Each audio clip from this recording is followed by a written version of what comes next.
نحمده ونستعينه ونستغفره ونؤمن به ونتوكل عليه ونعوذ بالله من شرور أنفسنا ومن سيئات أعمالنا.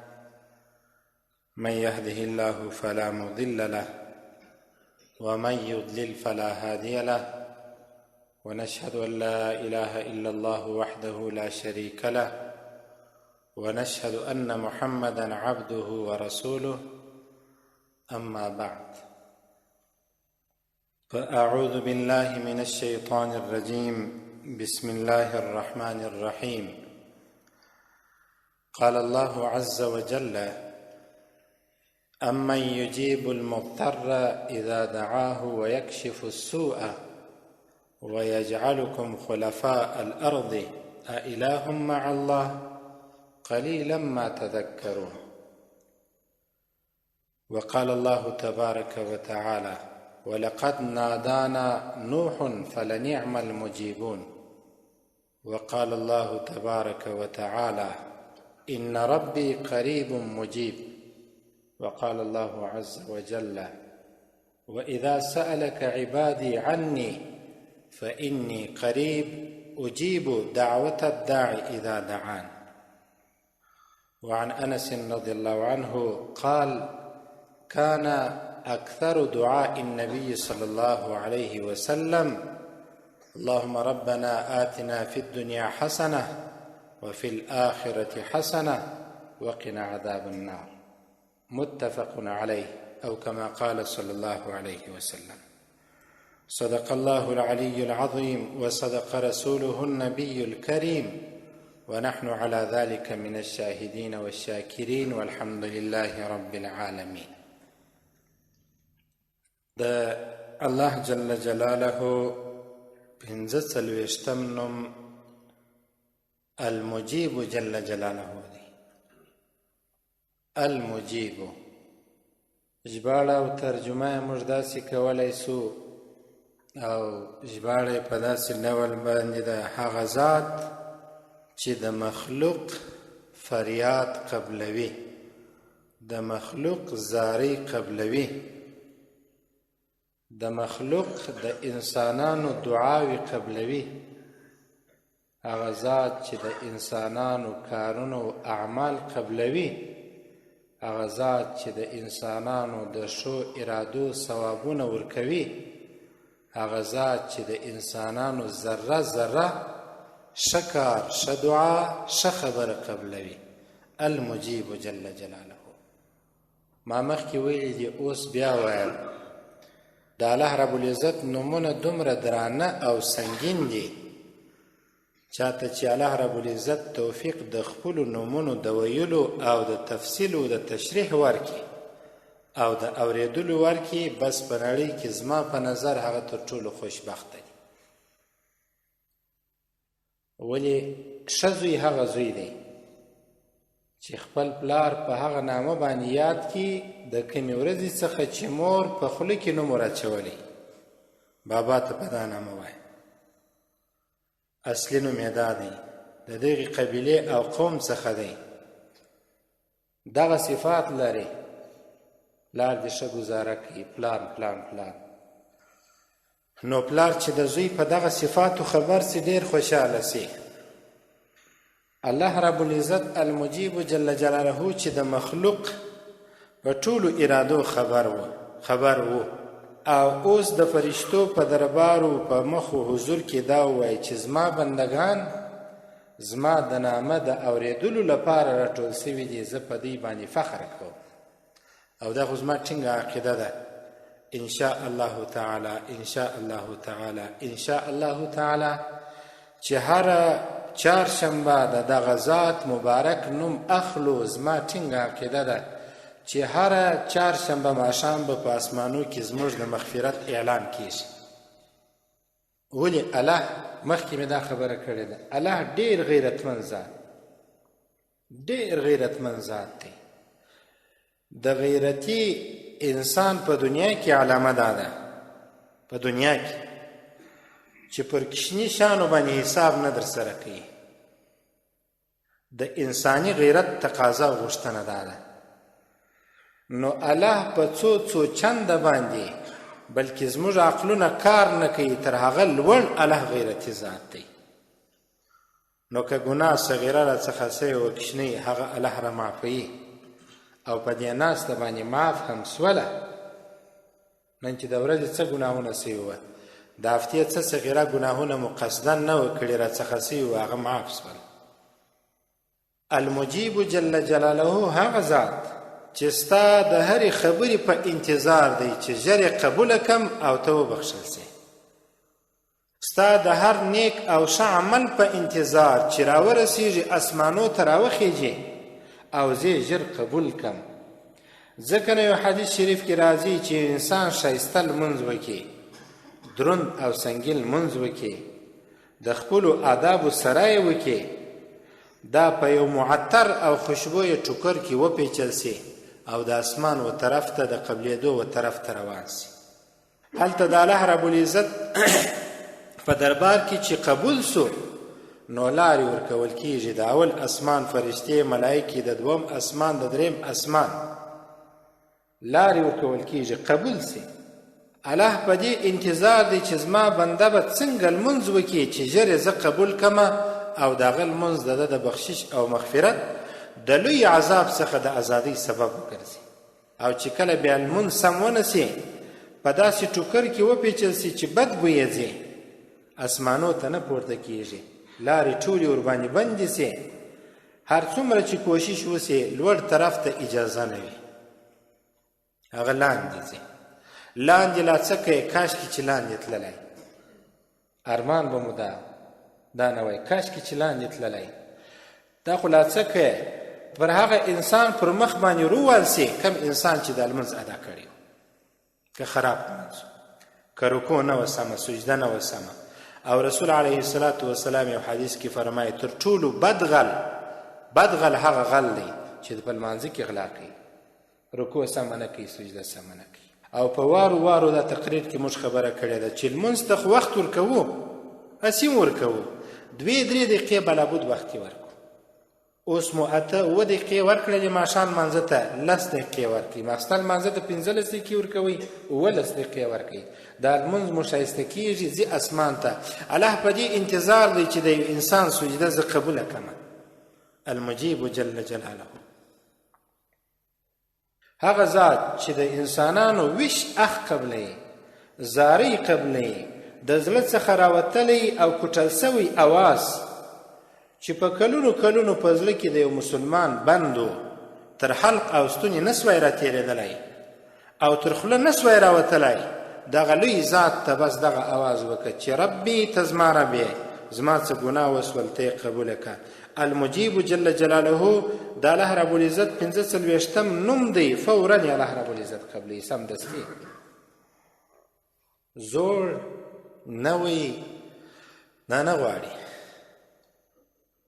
مدارسو مکاتبو کې سنټرو کې یو سلسله یې وایي دا زموږ زوړ استاد دی سابقه داره، د ده دپاره یو څه ښېګڼې سته، یو انعام غټ ورکوي.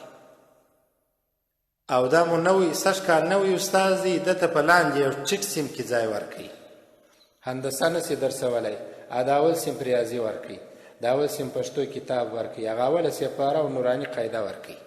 مدرسو مکتبو کې تر ډېره حده پورې داسې نظام وي. د الله په نظام کې دا نسته. سابقه دې څنګه وه اوس څنګه ده چې څنګه الله رب العزت دربار ته راغلی چې یا الله زما توبه بس قبوله. المجیب جل جلاله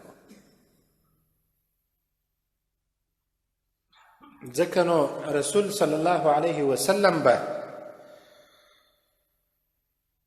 دعاوې ډېرې کولې او خپلو صحابه کرامو امت ته به یې ډېرې دعاوې کولې، الله رب العزت به ژر قبلولې. خو رسول علیه الصلاة والسلام شراوې هم کولې، الله رب العزت قبلې کړې دي. موږ ته به استادانو یو خبره کوله په وصیتو کې، مخکې مې هم ویلې ده، دا خبرې چې که ویل سوي هم یې پروا نه لري چې را تازه کېږي ښیي. د یو استاز وصیت موږ ته زما په یاد دی چې موږ ته یې کوئ. په ټوله وخت کې د یو چا د زړه د دعا ځان حقداره جوړ که داسې یو کار وکړي چې د هغه انسان د زړه څخه دعا راووځي د زړه څخه راوتلې دعا الله رب العزت حتما قبلوي داسې یو کار مه کوه چې د یو انسان د زړه څخه شرا درته راووځي د زړه څخه راوتلې شرا بیا الله رب العزت قبلوي ځنډ نه پکښې راځي اوس زما ورونو تاسو زاړه واړه ځوانان موږ او تاسو د الله رب العزت د عبادت په ځای کې ناست یو مخکې مو داسې کار کړی دی او که یا چې د یو چا د زړه د دعا حقداره جوړ سوي یو داسې کار خو به مو نه یې کړی چې یو چا د زړه څخه شرا راته کړي دا ستاسو ناسته او زموږ او ستاسو دلته ناسته د دې دا معنا چې انشاء الله تعالی مخکې داسې کار نه دی سوی دعا مو ګټلې ده شرا مو نه ده وړې را روان وخت ته باید متوجه سو چې شرا یونه سو شرا ځکه نو د سورة نمل په 22 نمبر آیت کې الله رب العزت فرمایي اما یجیب المضطر اذا دعاه کفارو به همیشه نیوکې کولې هر وخت به خبرې کولې الله رب العزت آیاتون نازلې رسول صلی الله علیه وسلم ته فرمایي اما یجیب المضطر اذا دعاه د الله څخه ما سوا بل داسې ذات سته بل داسې څوک سته چې د محتاج او بېقراره انسان دعا قبوله کړي داسې یو څوک سته بل یا نسته دا چې کله سړی بېچینه سي بېسکونه سي ناارامه سي ناراحته سي په زړه کې ناقراري پیدا سي چیرې و چاته لاس ور واچوي څه وکړي یوازنی ذات هغه المجیب جل جلاله دی پلار ته وزغلي هغه جواب ورکړي د قیامت په ورځ همداسې یو حالت وي یوازنی د پناه ځای چې ستا ویش فریاد قبلیږي هغه د رب العزت هغه له طرفه څخه هغه سایه دي چې د ځوانانو لپاره د عرش سایه ده جوړه سوې ده د عبیدو انسانانو لپاره جوړه سوې ده مور ته ورسې نیکي راکړه نسته پلار ته ورسې نیکي راکړه نسته کوروالا ته ورسې نیکي راکړه نسته پر ټولو باندې وګرځي فقر وکړي پر ټولو باندې یوه نیکي مې کمه ده یوه رایه کړي نسته او الله رب العزت ته چې کله ورسي هلته خو نو بیا حساب و کتاب دی هلته بیا حساب و کتاب دی هلته چې تا دلته چې ښه عمل کړي و هلته الله رب العزت قبول کړي به وي ثوابونه یې درکوي اما یجیب المضطر اذا دعاه د الله څخه ما سوا داسې یو ذات سته چې د بېقراره انسان دعا قبوله کړي چې کله دی دعا وغواړي اذا دعاه چې کله الله راوبولي ویکشف السوء دا هغه ذات دی بل څوک نسته دا هغه ذات دی چې د انسانانو څخه تکلیف او ضرر لرې کوي پر سر درد سي پر زړه باندې درد سي پر دې اعصابو باندې درد سي پر لاس باندې درد سي فلج سي دا هغه ذات دی چې لرې کوي اما یجیب المضطر اذا دعاه ویکشف السوء ویجعلکم خلفاء الارض دا هغه ذات دی چې تاسو یې په مځکه کې خلیفګان کړلاست هغه ذات دی اله مع الله ایا د الله سره بل اله سته بل معبود سته هېڅ کله نسته قلیلا ما تذکرون ډېر لږ تاسو پوهېږئ حدیث شریف کې راځي د هغه زړه څه د غافل زړه څه الله څنګه دعا قبوله کړي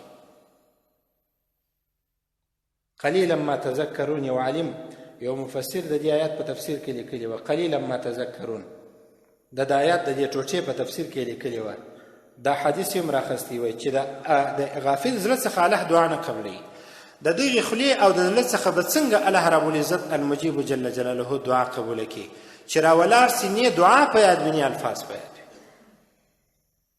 توجه نه او بیا ګیلې او شکایتونه کوي چې زما دعا نه قبلېږي دا دعا رسول علیه الصلاة والسلام وخت لا فرمایل چې نه قبلېږي کومه دعا چې په غافل او بې پروا زړه باندې وسوله استنه دی پاید توجه نسته هیڅ توجه نسته الله رب العزت ذات ته به متوجه کیږي دا ټول حضور به د خپل وس سره سم را جمع کوي لاسونه به پورته کوي الله رب العزت یې قبلوي او داسې دعا الله نه قبلوي چې نه دي الفاظ په یاد دي نه دي حالت په یاد دي څنګه دعا مې وکړه څه مې وویله خود به دعا نه قبلېږي ته د مسجد و د حجرې و د خپل کور د خونې و د اطاق یو کونج ونیسه او په زارۍ دغه ذات ته وژاړه څنګه نه قبلېږي دعا یو عالم فرمایي وای په زوره په الله دعا قبوله کوي په زوره څنګه یې په زوره په قبوله کمه د الله سره خو زور کول بې ادبي ده یا یو بنده چې ضعیفه دی کمزوري دی د الله د ذات سره خو به الله ذات څخه به یې غواړي حتما به یې غواړي کوشش به کوي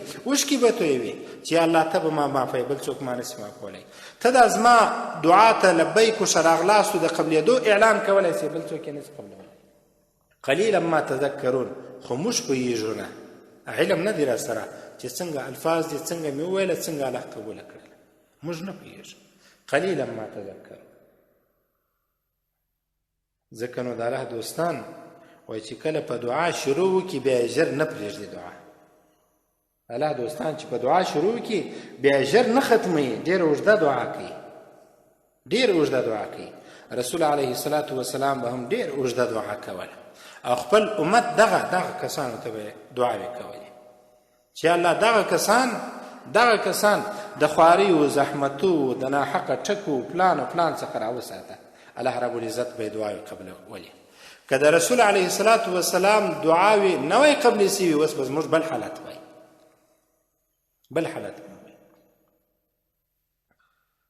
ځکه نو د سورة صافات په 15 نمبر آیت کې الله رب العزت فرمایي ولقد نادانا نوح فلنعم المجيبون نوح علیه الصلاة وسلام قوم ته خبرې وکړې نصیحت ښه خبرې راسي الله ومنئ دا مه کوئ قوم به جواب دا ورکوي نه کېږي چې هر څومره ستړی سي ستړیا ستا ده پر موږ خواري کښل دا عبس کار دی آخر نوح علیه الصلاة وسلام شرع وکړه چې الهي زه مغلوبه یم زما کومک وکړه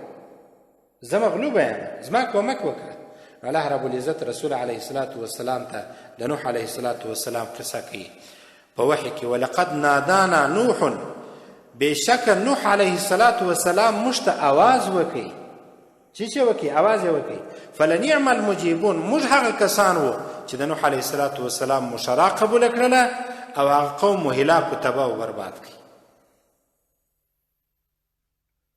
نادا نوح ربه على قومه نو الله رب العزت فرمایي فأهلك قوم نوح فأهلكنا قومه موږ د نوح علیه الصلاة وسلام قوم هلاک شرع ځکه نو علما فرمایي وایي د ښه سړي لکه تیرو امتو کې چې خلکو امتیانو د خپل رسول او پیغمبر د شرایط څخه ځان نه ساتي ګوره محمدي امته د خپل رسول د شرایط څخه ځان وساته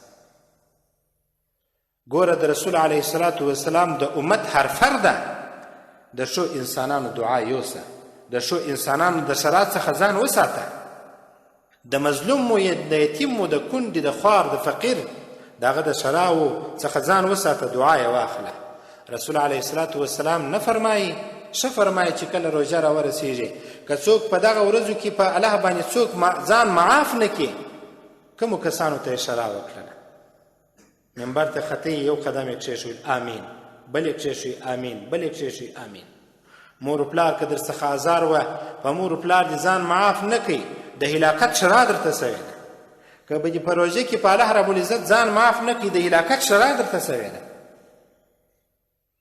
ژبه د رسول آمین د رسول شرا د جبرائیل او قبلېدل د الله رب العزت په دې کې شک شته چې ژبه د الله د دوست سي او امین د فرشتو سي او قبلېدل د رب العالمین المجیب جل جلاله سي بیا به د دې انسان خیر چیري چې هر څومره افراد و باډیګارډونه ولري چې هر څومره قوت ولري چې هر څومره غښتلی چې هر څومره پیسې ولري هر څومره زورواکي طاقتور وي هر څومره د یو نیم انچ ژبې څخه قوي او زورور الفاظ راوباسي خو هغه ذات دی چې کله شرع د هغه په حق کې قبوله کړه دی چا ختم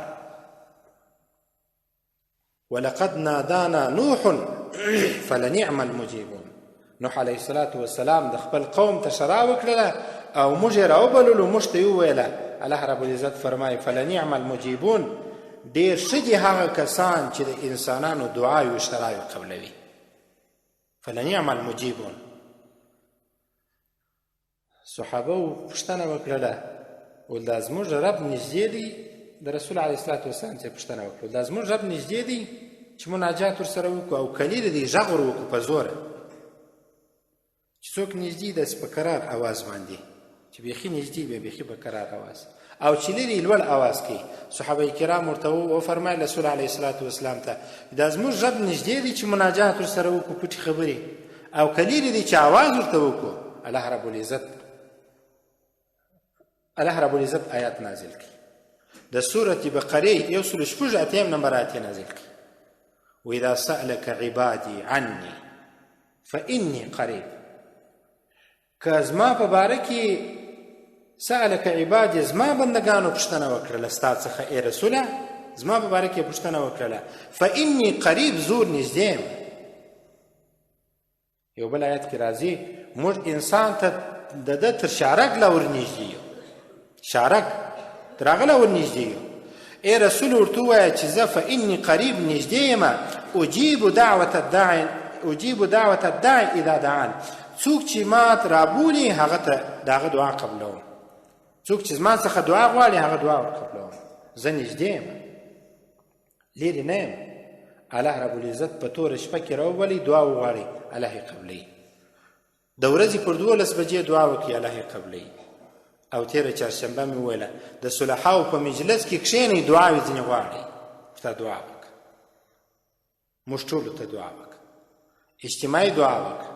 کله کله که میلمستیاوې وي کله کله که تاسو سره انډیوالان وي کله کله ستاسو په مجلس کې صالح انسان وي کله کله خاص الله د محبوب او غوره مختاره شخصیت وي بیا دعا غوښتنه دې وکړئ چې موږ ټولو ته دعا وکړه الله یې ژر قبلوي. الله یې ډېر ژر قبلوي. وإذا سألك عبادي عني فإني قریب اجیب دعوة الداعي اذا دعان. زه لرې نه یم نږدې یم که څوک زما څخه دعا وغواړي زه یې ژر قبلوم. المجیب جل جلاله. او د سورة هود په 21 نمبر آیت کې الله رب العزت فرمایي إني قریب مجیب. زه انسانانو ته نږدې یم ډېر نږدې یم مجیب او د دوی دعاوې هم قبلوم. دعاوې خو وکړئ زما ورونو ډېرې دعاوې وکړئ عادت یې جوړ کړئ زارۍ درته کوو زارۍ دا نه دی عادت.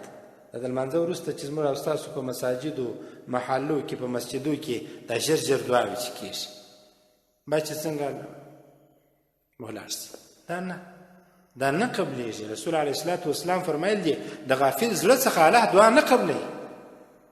یا خو دعا مه کوه دا به دې خیر وي بل څوک به دعا درته وکړي او که دعا کوي نو یو وخت یې ور وټاکه ښه دعا بیا کوه او که د هر لمانځه وروسته دعا کوي یو دقیقه و دوې و درې خو وخت ورکو چې هغه یوه دعا کوي ښه په توجه خو یې کوه یوه دعا چې کوي چې خدای ما وبخښې زما مور و پلار وبخښې دا خو په زارۍ وکړه نور امت پرېږده قوم پرېږده هر شی پرېږده دغه دوه الفاظ خو ښه په توجه وایه خدای ما وبخښې زما مور و پلار وبخښې خدای زما وبخښې ما وبخښې زما مور و پلار وبخښې دا خو ښه په توجه کوه الله به یې قبول کړي. إني قریب مجیب زه مؤمنانو ته نږدې یم. مفسرین لیکي د دې آیت په تفسیر کې إني قریب مفسرین لیکي وایي الله فرمایي چې زه مؤمنانو ته نږدې یم مجیب د هغوی دعاوې قبلوم. دا بل شرافت دی د مؤمنانو د مسلمانانو بل عزت دی چې الله تا ته نږدې دی او ستا دعا قبلوي. د کافر څخه لرې دی هېڅ یې نه قبلوي. دا ستا شرافت دی. دا د دغې ږیرې و لنګوټي و د اسلامي لباس شرافت دی. دا د دې یو عزت دی دا د دې یو کمال دی. الله رب العزت یې نور هم د کمالات موږ او تاسو ته راکړي. د بخاري شریف او مسلم شریف حدیث دی. وعن انس رضی الله عنه قال حضرت انس رضی الله عنه فرمایي چې فرمایي کان اکثر دعاء النبي صلی الله علیه وسلم د رسول علیه الصلاة والسلام ډیره دعا دغه دعا چې ډیره هر وخت به کول ډیره به کومه دعا کوله دغه دعا اللهم ربنا آتنا في الدنيا حسنة وفي الآخرة حسنة وقنا عذاب النار. اے هغه ذات اے المجيب ذات اے هغه ذات چې دعاوي قبله اے هغه ذات چې دعاوي دي قبلي کړي دي ربنا اے هغه ذات چې زموږ پالونکی آتنا مشترکه اللهم ربنا آتنا في الدنيا حسنة په دې دنیا کې نیکي راکړه. وای که چا موټر غوښتي ښه ژوند یې غوښتي هر څه یې غوښتله دغه دعا دې ډېره کوي.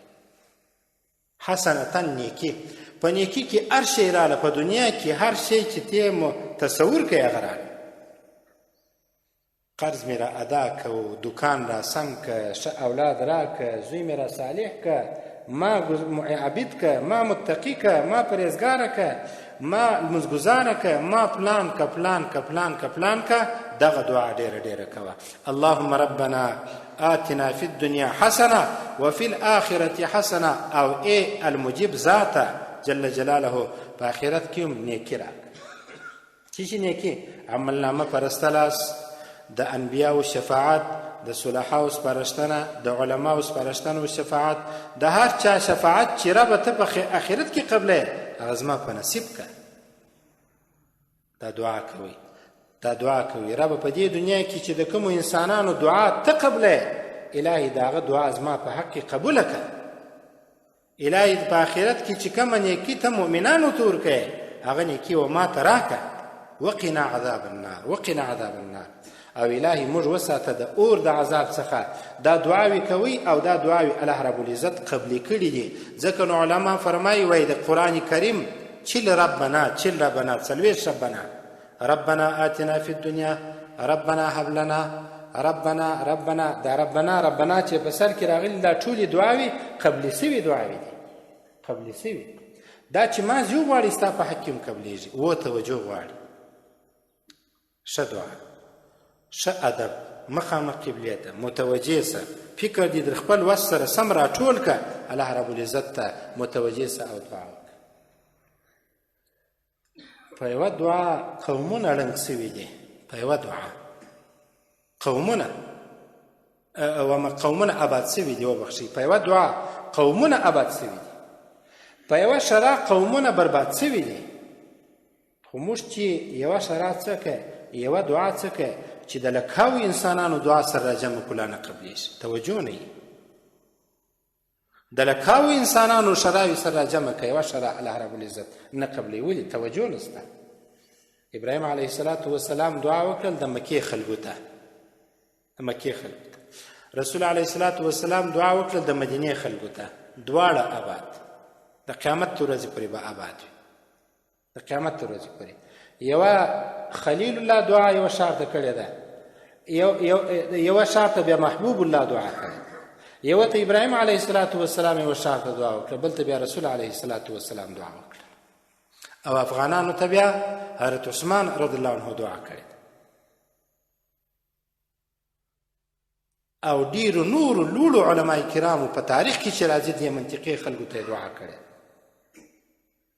نو پر موږ باندې د هغو انسانانو حق چې شي دی، موږ به هم هغسې کار کوو لکه څنګه چې هغو انسانانو کوي، هغسې قدم باخو لکه هغو انسانانو چې اخیستی وو، هغسې به په د خپله منطقه او علاقه کې ژوند کوو چې څنګه شایي، چې څنګه مناسب وي.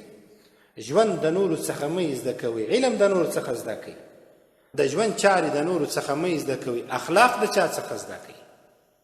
ژوند به مې سم سي، ژوند به زده کړم. څنګه ژوند ستا زده دی. رسول علیه السلام 23 کاله ژوند یو ځل مطالعه که، بس هغه دې ژوند دی، زده دی. اخلاق زده که. دا اوس ماډرن وخت کې، دا پیشرفته وخت کې انسانان په دې تلاش کې دي چې زما ژوند څنګه زده سي. ژوند دې زده دی وروره که. اخلاق و علم، رویه و چلن دا زده که. نورو کسانو ته وګوره، ښه اخلاق کوي، هغه زده که. ښکنځل نه کوي، بد نه وایي، کچرت نه وایي، د الله دوست دی، ذکر کوي، وظیفه کوي، قرآن سره محبت دی، قال الله و قال رسول وایي. خپل ټول عمر په دې کې تیر کړی دی. غریب دی، مالدار دی، هر څوک چې دی خو د الله رب العزت په دربار کې عبید او محبوب انسان دی. د هغه څخه دا شی زده کړه. داسې دعاوې کوئ چې شایي، داسې دعاوې شراوې کوئ چې شایي، داسې کارونه وکړئ چې الله رب العزت یې قبول کړي. الله رب العزت یې زموږ څخه دغه ناسته، دا خبرې، دا دعاوې چې څه مو مخکې کړي دي هر وخت، اوس یې کوو، بیا د قیامت ورځې پورې کوو. الله دې ټولې دعاوې راڅخه قبولې کړي. المجیب جل جلاله یو څه فایدې هم لري، یو څه فایدې لري. المجیب جل جلاله. الله اکبر کبیره. المجیب جل جلاله څلور فایدې لري، څلور فایدې. اوله فایده یې کم سړی چې یا مجیبو یا مجیبو یا مجیبو جل جلاله ډیر وایي، ډیر وایي، ان شاء الله تعالی د هغه دعایو به د الله په دربار کې قبلیږي. دعا چې دې کول په سر کې ووایه یا مجیبو یا مجیبو، ای هغه ذات، ای هغه ذاته چې ته دعا قبلې، ای هغه ذاته چې تا دعاوې قبلې کړي دي، ای هغه ذاته ښه زارۍ وکړه. که څوک ډېر یا مجیبو وایي د الله په دربار کې به یې دعاوې قبلیږي. او دوهمه پیدا، کم سړی چې المجیب جل جلاله ولیکي او د ځان سره یې کښېږدي ورسره یې د الله رب العزت په امان کې به یې د بل چا د شر څخه به خوندي وي. درېیمه پیدا، کم سړی چې المجیب جل جلاله د بل چا لپاره ووایي، 3 وارې ووایي، پر سر یې درد وي دا پر سر، لاس یې پر سر ایښوی یا دې نه ورېښوی، دغسې دې المجیب جل جلاله وی وایه او د هغه پر سر یې ورچوکه دم پر وکه، الله رب العزت به د سر درد ورشي. څلورمه پیدا، کم سړی چې د لمر راختلو په وخت کې 55 واره المجیب جل جلاله وایي، الله رب العزت به د همیشه لپاره دعای ورقبلوي، مستجاب الدعوات بسي، الله به د هر وخت دعای ورقبلوي. الله رب العزت چې زموږ دعاوې قبول کړي، الله رب العزت چې خپلې پیرزوینې راباندې وکړي. واخر دعوانا الحمد لله رب العالمين.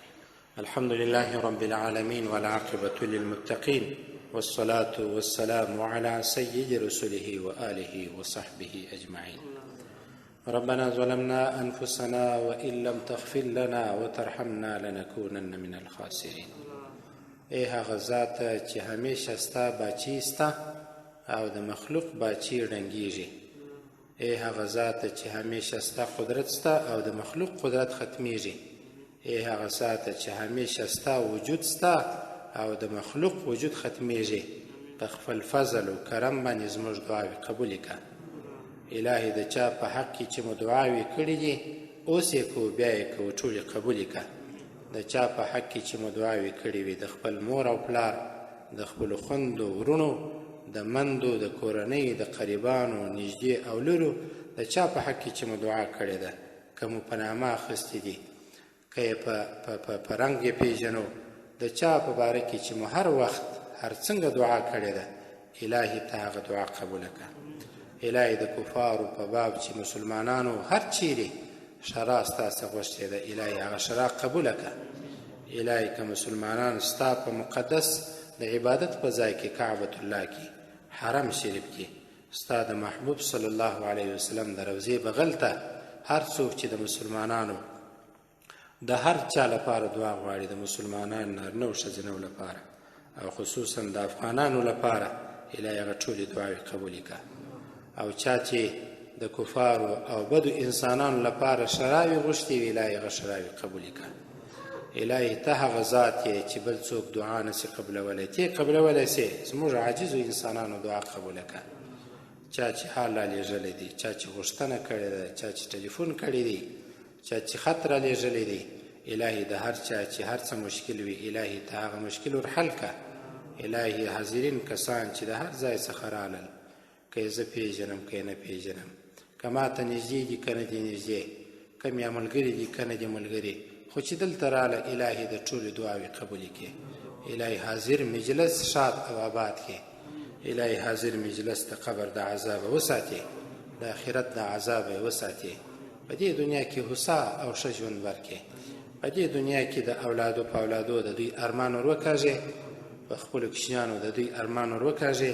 په دې دنیا کې هوسا روا پرمختللی تجارت ورکړي. قرضونه یې ور ادا کړي. په کورنۍ کې مریضانو ته شفا ورکړي، په روغتونو کې مریضانو ته شفا ورکړي، مړی ور وبخښي. د قیامت په ورځ د انبیاو په صف کې راپورته کړه، د شهیدانو په صف کې راپورته کړه، د صالحانو په صف کې راپورته کړه، د غازیانو په صف کې راپورته کړه، د علماو په صف کې راپورته کړه. الهي حاضر مجلس د قیامت په ورځ زموږ د ټولو کورنیو سره سره د صلحاو علماو استاد اولیاو په صف کې راپورته کړه. الهي ته راڅخه راضي سه، ته مه ناراضه کېږه. الهي ستا په فضل او ستا په کرم باندې پر موږ باندې د رحمت بارانونه وکړه. الهي ته مجیب ذات یې، تا په قرآن کریم کې راته فرمایلی دي دغه نوم ستا بندګانو ته زموږ په خوله باندې وویل سو. الهي ستا د نامه په تشریح کې مفسرینو فرمایلی دي چې دغه ذات دعا قبلوي. الهي موږ دعا کوو پر موږ باندې د رحمت بارانونه وکړه. الهي پر موږ د رحمت بارانونه وکړه. الهي پر موږ د رحمت بارانونه وکړه. الهي مځکې مو را آبادې که، باغونه مو را آباد که، حاصلات مو راشه که، حصول مو راشه که، تجارت مو راسم که. الهي دکانداري مو راسمه که. الهي مدرسې مو راسمې که. طالبان و حافظان و عام ولس مو راسم که. نارینه و ښځینه مو راسم که. الهي موږ ټولو ته هدایت وکړه. الهي موږ ټولو ته هدایت وکړه.